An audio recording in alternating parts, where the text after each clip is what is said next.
And now the final presenter from the African continent is Zimbabwe, and this is Nokutenda Marumbwa.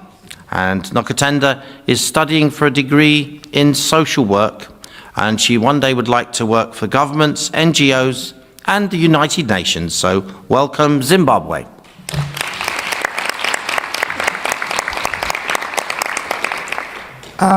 Hello everyone. I am very grateful to have this opportunity to speak to you all. You know, it hurts me so much to know that on one part of the world, we have food waste plaguing the planet. And on the other side, we have got people who are living in extreme poverty. Let's move our faces to the numbers for a little bit.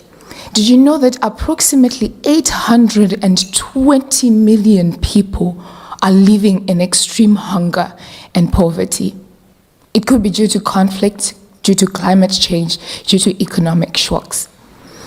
But I found a solution. And let me tell you something. Behind every statistic, there is a story of a community living in poverty, a story of a family struggling to put food on the table, a story of a child who is malnourished, a story of a child who cannot go to school because of poverty, a story of a child who goes to bed hungry, a story of a child who is dying of hunger, and we speak about children are the future. Well, I do have a solution to the problem of hunger and food insecurity.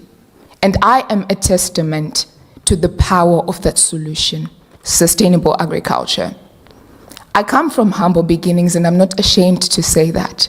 We have small agricultural projects at home. I've got a small vegetable garden. I've got a small poultry project. I've got a small maize field in our yard. A very small yard, but we have all that in there to sustain for ourselves, to be able to put food on the table.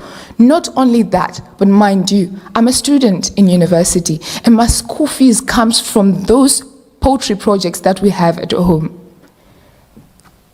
Sustainable agriculture is not only about putting food on the table, it is a means of generating income, hence eradicating poverty. One thing I want to tell you all is we need to work together. I formed the Thrive Sustain Aid Network in order for me to empower vulnerable communities, because I know the solution to eradicate hunger. I know the solution to food security, and I want everybody who faced the same challenge as I faced to also have the solution and be able to implement it in their lives to eradicate hunger in their households. I formed the Thrive Sustain Aid Network and partnered up with the government and the Ministry of Agriculture in my country through the Department of Agri-Tech, and I invited an agronomist who happens to be my mother to come with me on my outreaches to teach people on sustainable agriculture. We donated foodstuffs, we gave them seed and fertilizers for them to plant and sustain for themselves in the future. We need to work together and build up connections as different countries. We need to build connections. We need to work together. We need to work with governments, non-governmental organizations, the World Food Program, to help each other eradicate this problem of hunger. One Earth, one family, one future is not just a mantra. It is a promise we all must fulfill. One thing I want to tell you is, when we feed the world, we feed the future. Thank you.